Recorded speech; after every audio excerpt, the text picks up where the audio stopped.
যে আমরা কখনো এই বড় বড় কথা কয়ে সেটাতে থাকতে পারিনি। তো আমার শেষ কথা একটাই, যে ভারতের সাথে আমাদেরকে একটা খুব ব্যালেন্সড একটা সম্পর্ক বজায় রাখতে হবে, এবং সেটা যেটা আমাদের এই ছাত্ররা, আমাদের তরুণরা ইঙ্গিত দিচ্ছে বারবার, তারা যেটা বলতে চায় যে ভারতের সাথে আমরা আমরা সম্পর্ক রাখবো চোখে চোখ রেখে। এই যে বিপ্লবের সাথে সাথে এত বড় একটা বিপ্লব ঘটে গেল, তখন তখন তারা যে কথাগুলো বলতো সেটাই আইন হয়ে যেত, সেটাই একটা সারা বাংলাদেশের মানুষের লব্ধ হয়ে যেত, সারা বাংলাদেশের মানুষ ইকো করতো সেই কথাটাই। তারা তখন ছেলেকে মেয়ে, মেয়েকে ছেলে করা ছাড়া যা করতে চাইতো সেটাই করতে পারতো, এই ধরনের অবস্থা তারা ছিল। কিন্তু যে কারণে হোক, তাদের রাজনৈতিক নির্বুদ্ধিতার কারণে হোক, বা তাদেরকে গার্ড যারা করতেছেন, যারা এই সরকারে আছেন তাদের কারণে হোক, নানা কিসিমের আপনার পোলারাইজেশনের কারণে, নানা কারণে তারা সেটা থেকে সরে এসছে। আমি এদেরকে যতটা না দোষাবো, তার চেয়ে বেশি এই সরকারে যারা ছিলেন, যে মুরব্বীরা ছিলেন, যে ওল হ্যাগার্ড, যারা যারা সত্যিকার অর্থে ছেত্রে জেলেদেরকে গাইড করতে পারে নাই, বিপ্লবকে গাইড করতে পারে নাই, মানুষের আশা আকাঙ্ক্ষাকে ধারণ করতে পারে নাই, এবং এই ছাত্রদেরকে তাদের যে শক্তি, তাদের যে মানে স্পিরিট, এই স্পিরিটটাকে যারা জাতি গঠনে কাজে লাগাইতে পারে নাই, তাদেরকে প্রথমত দোষাইতে হবে। শুধু দোষা না, তাদেরকে আসামির কাঠ গড়া দাঁড় করাইতে হবে। প্রথমত হচ্ছে যে দেখেন, আজকে সেনাবাহিনীর একটা উইন্টার এক্সারসাইজ, যেটাকে শীতকালীন তাদের মহড়া এটা হয়ে থাকে, সেটা হয়েছে সম্প্রতি, এবং এটাকে কেন্দ্র করে সেখানে আমাদের চিফ অ্যাডভাইজার নিয়ম অনুযায়ী গেলেন, তিনি বক্তব্য দিয়েছেন, আমাদের জওয়ানদেরকে উৎসাহিত করেছেন, এবং জওয়ানদেরকে উৎসাহিত করে জাতিকে এক উৎসাহ ব্যঞ্জক বক্তব্য রেখেছেন। এটা কনভেনশনাল যেভাবে নিয়ম সেটা উনি করেছেন। এটাকে আমরা ভারতের প্রসঙ্গ আসলেই এক ধরনের জুজুর ভয়, বা এক ধরনের আমাদের মধ্যে কাজ নাই তো খই ভাজ, এই ধরনের একটা ব্যাপার আছে। ভারত কখনো আমাদেরকে এই সার্জিক্যাল স্ট্রাইক বলেন, আর ডাইরেক্ট স্ট্রাইক বলেন, বা দখল বলেন, আগ্রাসন বলেন, এগুলো ডাইরেক্ট করবে না। এটা এত বড় স্টুপিড তারা নয়। এটা এটা এটা আমার সাধারণ জ্ঞান এটা বলে কখনোই করবে না। সুতরাং তাদের আগ্রাসনের বিরুদ্ধে আমাদের এখানে মহড়া দিতে হবে, মোসেতা দিতে হবে, আমাদের শক্তি ক্ষয় করতে হবে, আমাদের সেনাবাহিনী জওয়ানদেরকে অ্যালার্ট থাকতে হবে। অতিরিক্ত আমি আননেসারি মনে করছি, বরঞ্চ আমাদের সে এফার্ট, সে প্রচেষ্টা, সে কষ্ট, সেই ইনভেস্টমেন্টটা আমাদের দেশীয় কাজে যদি ব্যয় করা যায় ওই সময়টা এবং ওই এফার্টটা, ওই প্রচেষ্টাটা, তাহলে আমাদের কাজ হবে, আমাদের লাভ হবে। শুধু শুধু এই জুজুর ভয় নিয়ে এক ধরনের শক্তি ক্ষয় করা এবং মাথা নষ্ট করার কোনো যুক্তি দেখে না। কারণটা হচ্ছে কি, কারণ তারা কখনোই এই ধরনের ভুল কাজটা তারা করবে না। তারা যেটা করে সাধারণত গত 50 বছর আমরা দেখেছি, সেটা হলো তারা আমাদের কাছ থেকে কিছু ফাও জিনিস পেয়ে আসছে, ফাও পেতে পেতে অভ্যস্ত তারা। মানে মানে কোনো ধরনের পরিশ্রম ছাড়াই, কোনো মানে এক্সপেন্ডিচার ছাড়াই তারা পেয়ে আসছে। এটা যাতে বজায় থাকে, বাংলাদেশ যে একটা ক্লায়েন্ট রাষ্ট্র থাকে, তাদের আমি যেটা আলোচনা করছিলাম ওই যে 50 জন বিচারককে প্রশিক্ষণের জন্য পাঠানোর কথা ছিল, সেই বিষয়টা। তো ওটা করতে গিয়ে এটা আমাদের আগেও ছিল, এরকম ব্যবস্থা ছিল। এখন আমি জানি না হঠাৎ করে সেটা করছেন। হ্যাঁ, এটা যদি করতে পারেন গুড, আমরা তোমাদের সাহায্য নিব না।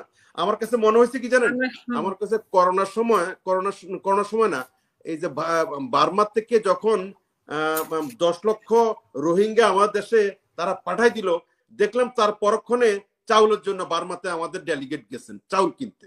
মানে একটা হাস্যকর। দেখেন, এমন ভারতের সাথে আমাদের এরকম একটা টানাপোড়েন যাচ্ছে, মানে এরকম একটা আমরা তাদেরকে ধরি অবস্থা, মনে হচ্ছে যেন আমরা অনেক তাদেরকে ডেটার করতে পারবো, অনেক করতে পারবো। আবার আমরা তাদের কাছ থেকে ইয়েদেরকে পাঠাচ্ছি, তাদের কাছ থেকে ট্রেনিং নেওয়ার জন্য, সুযোগ সুবিধা নেওয়ার জন্য। সোজা কথা সব মিলে আমাদের তো কিছু এমন মানে অবস্থা আছে যে আমরা কখনো এই বড় বড় কথা কয়ে সেটাতে থাকতে পারি না। তো আমার শেষ কথা একটাই, যে ভারতের সাথে আমাদেরকে একটা খুব ব্যালেন্সড একটা সম্পর্ক বজায় রাখতে হবে, এবং সেটা যেটা আমাদের এই ছাত্ররা, আমাদের তরুণরা ইঙ্গিত দিচ্ছে বারবার। তারা যেটা বলতে চায় যে ভারতের সঙ্গে আমরা সম্পর্ক রাখবো চোখে চোখ রেখে, এটার মধ্যে সমস্ত কথা চলে আসে, এটার মধ্যে আর কিছু থাকে না। দ্বিতীয় যে প্রসঙ্গটা বলতে চাইবো, আপনি অবতারণা করলেন যে ছাত্ররা এবং এই বৈষম্য বিরোধী বিপ্লবীরা আলটিমেটাম দিয়েছে, এরকম একটা কথা আপনি বলেছেন। আলটিমেটাম, দেখেন এই ultimatum it is so late, ঠিক আছে?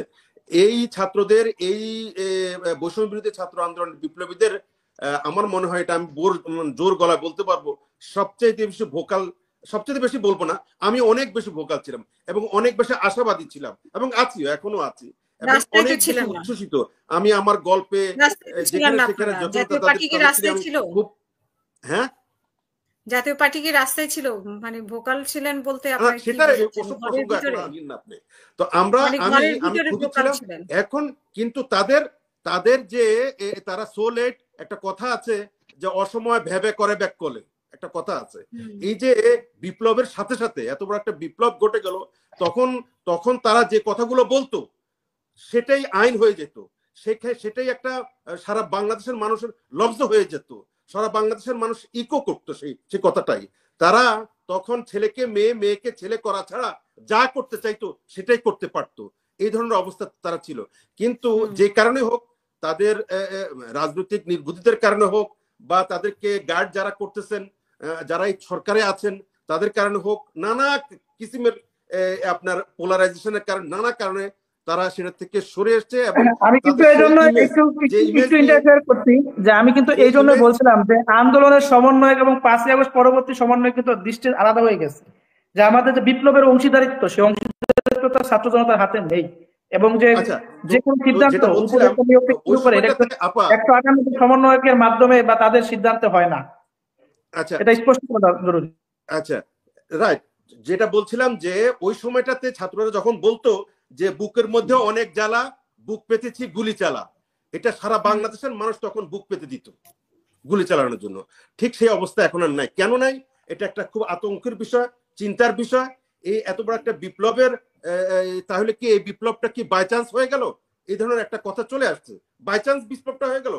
এই সব মিলিয়ে আমি মনে করি এই ছাত্ররা, এই যুবকরা, এটা ব্যর্থ হওয়ার অর্থ যে তারা ব্যর্থ হবে তা না, কিন্তু এরা যারা এখন বগল দাবা করে মানে মজা নিচ্ছে, যারা বলছে যে মানে এটাই তো হওয়ার কথা, এটাই তো হবে, যারা সুবিধা নিতে চাচ্ছে, অ্যাডভান্টেজ, তাদেরকে এই গোলক ধাঁধার মধ্যে ফেলে দিয়ে, তাদেরকে বিপদে ফেলে দিয়ে তাদের এজেন্ডা বাস্তবায়নের একটা সুযোগ যারা নিতে চাচ্ছে, তারাও কিন্তু ইনডাইরেক্টলি বিপদে পড়বে। কারণ এই বিপ্লব এখন বড় কথা, যেভাবে হোক, বাই চান্স হোক আর যেভাবে হোক, বিপ্লবটা হয়ে গেছে এবং স্বৈরাজী সরকারের পতন হয়েছে। এখন পিছে তাকানোর আর কোনো সুযোগ নেই। কিন্তু সেটা হবে কিনা আমি আমি আমি ঠিক বুঝতে পারছি না। তখন যে শব্দগুলো, যে ছাত্র জনতা যে ব্লকেট দিয়ে যে শব্দগুলো উচ্চারণ করতো, যে বাংলা ব্লকেট, এখন দেখি এরকম একটা মানে বাংলা ব্লকেট শব্দের উচ্চারণ করে একটা প্রোগ্রাম দেখি সেই অবস্থায় ফিরে আসবে না।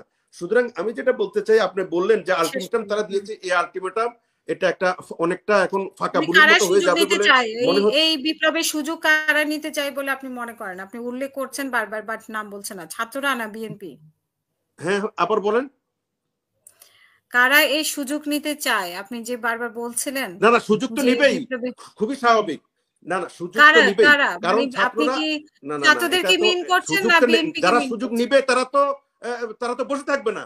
এটা তো রাজনীতি, এটা তো রাষ্ট্র পরিচালনার বিষয়, এটা তো ছেলে খেলা না। আপনি শুধু কেউ বসে থাকবে না। তো আপনি একটা বিপ্লব, আপনার নেতৃত্ব হয়েছে, সেটা আপনার প্রস্তুতি ছিল না ছিল সেটা বড় কথা, কিন্তু পুরা জাতিটাকে, আমি এদেরকে যতটা না দোষাবো তার চেয়ে বেশি এই সরকারে যারা ছিলেন, যে মুরব্বীরা ছিলেন, যে ওল হ্যাগার্ড, যারা সত্যিকার অর্থে ক্ষেত্রে জেলেদেরকে গাইড করতে পারে নাই, বিপ্লবকে গাইড করতে পারে নাই, মানুষের আশা আকাঙ্ক্ষাকে ধারণ করতে পারে নাই।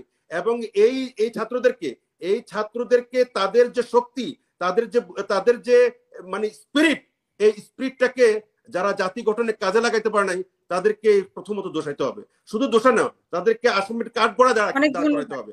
কেন এই ছাত্রদের এই ডেমোগ্রাফিক ডিভিডেন্ড, এই যে 18 বছর থেকে এই 35 বছর বয়সী এই ছাত্র তরুণদের স্পিরিটটাকে, তাদের চেতনাকে, তাদের তেজদীপ্ত স্পৃহাকে কাজে লাগাতে পারছে না, এটার জন্য ইতিহাসে এদেরকে কাঠগড়ায় দাঁড় করাতে হবে, কারণ তারা নিজেরাও পারে নাই এবং এদেরকে করতে দেয়নি। আমি আরেকটা কথা বলি। প্রথম কথা হচ্ছে যে সবচেয়ে ভালো হতো যেটা, সেটা হচ্ছে যে এই ছাত্রদের নেতৃত্বে যেহেতু এই বিপ্লবটা হয়েছে, তাদের নেতৃত্বে সংগ্রাম, তাদের নেতৃত্বে সংস্কার, তাদের নেতৃত্বে দেশ গঠন, সমস্ত কিছুটাই তাদের অগ্রণী ভূমিকা থাকা উচিত ছিল। এটাই বলে, কারণ তাদের নেতৃত্বে বিপ্লবটা হয়েছে।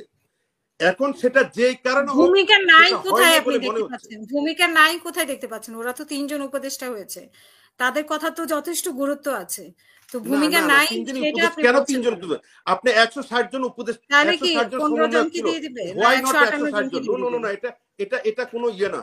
আমি একটা কথা বলি, এই যে হাফেজ আল আসাদ তো উচ্ছেদ করলো, এই যে জোলানি, এই জোলানির বয়স কত জানেন? জোলানির বয়স সর্বোচ্চ 35 হবে, সর্বোচ্চ। এগুলো আমাদের এক শ্রেণীর লোকরা আমাদেরকে, তরুণ সমাজকে মেলাইন করা, তাদের যৌবন শক্তি, জীবনী শক্তিকে খাটো করে দেখান, এটা আমাদের চিরাচরিত এক ধরনের অভ্যাস আছে এই জাতির। কথা বুঝছেন? এদেরকে যদিও এদের উপরে পুরো ছেড়ে দিত, যখন নাকি 5 তারিখে ওই জুলাই ছেড়ে দিয়েছে, সেই অবস্থা যদি থাকতো সেটা সবচেয়ে ভালো ছিল, কিন্তু সেটা হয় নাই। সেটা যেহেতু হয় নাই, সেটা এখন যা হবার তাই হবে। এখন বিভিন্ন স্টেক হোল্ডার এখানে আছে, এখানে তো কেউ বসে থাকবে না, বসে থাকার কথাও না। এখন নানাভাবে সেটা, এই যে আপনি একটু তার একটা কথা বললেন, মিজানুর রহমান আজহারি এবং বিএনপি, এই যে টাগ অফ ওয়ার চলছে, এটা কিসের টাগ অফ ওয়ার? এটা বুঝতে আমাদের কোনো অসুবিধা নাই। এটা একটা ক্ষমতার লড়াই। কারণ যখন বিপ্লবীরা লক্ষ্য করছে, এরা সবাই যখন লক্ষ্য করছে যে বিপ্লবীরা পেরে উঠছে না, যে কারণে হোক, যে কারণে তারা একটু হলে হেরে যাচ্ছে মনে হচ্ছে যেন, বিপ্লবের অংশীদারিত্ব সকলের মধ্যে বন্টন না হওয়ার কারণে পেরে উঠছে না, এবং তারা তখন তাদের নিজেদের মধ্যে কে ক্যাশ করবে, অনেক ধন্যবাদ, আগামী দিনে সেটা নিয়ে অসংখ্য ধন্যবাদ। এই ব্যস্ত হওয়ার জন্য এই দুই দলের মধ্যে যে জি বলেন। অসংখ্য ধন্যবাদ আপনাকে, অসংখ্য ধন্যবাদ। ওকে।